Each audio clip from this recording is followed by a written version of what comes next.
Siku ya juzi kuamkia jana mapande ya saa 11:30 alfajiri, nilipata tokezea ajali ya kuanguka kwa kiwango kimoja kiambaza nyumba yangu, tukio ambalo lilinifadhaisha sana na kutuamua sisi pamoja na familia ambayo ilikuwa ndani.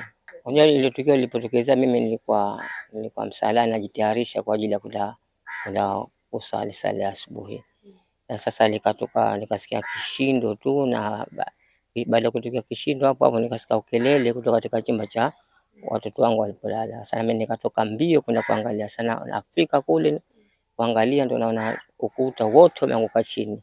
Sasa kwa bahati katika hicho chumba kuna wanangu wawili wanalala, kuna mkubwa na mdogo. Sasa huyo mdogo ambaye yuko form 3 ndio aliweza kwanza kumsaidia mwenzie kumtoa katika chandarua, ambaye akajizonga, kwa sababu yule mkubwa alikuwa hajui kitu gani kimetokea, kwa sababu alikuwa katika usingizi mzito.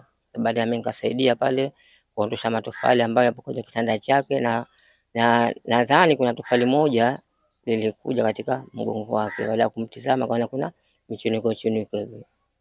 Kufika asubuhi pale, na asubuhi, kabla asubuhi sana, saa 12 nikaanza kuwapigia simu ndugu na jamaa ili kuja kutoa msaada zaidi. Athari ile ambazo zimetokea ni si kubwa, ni kitanda tu ambacho kimeharibika na baadhi ya mabuku ya wanangu ambao ndio wanasoma na kidogo imepata athari, lakini hakuna zaidi ambacho kimeleta athari. Nashukuru tu Mwenyezi Mungu kajalia hakuwa na tukio jingine lolote ambalo linafanya binadamu kuathirika na hali hiyo. Kwa mpaka sasa siwezi nikasema moja kwa moja kama nimepata msaada, kwa sababu baada ya tukio hilo, juhudi za mwanzo na dharura, sisi pamoja na ndugu waliokuja ni kuwaza kwa tufanye nini, na kuna wengine wakajitokeza kwenda kuazima vifaa ili kwa ajili ya kuja kustiri ile hali, na miongoni mwa hayo ni kwenda kuazima matofali, imefua saruji na nondo.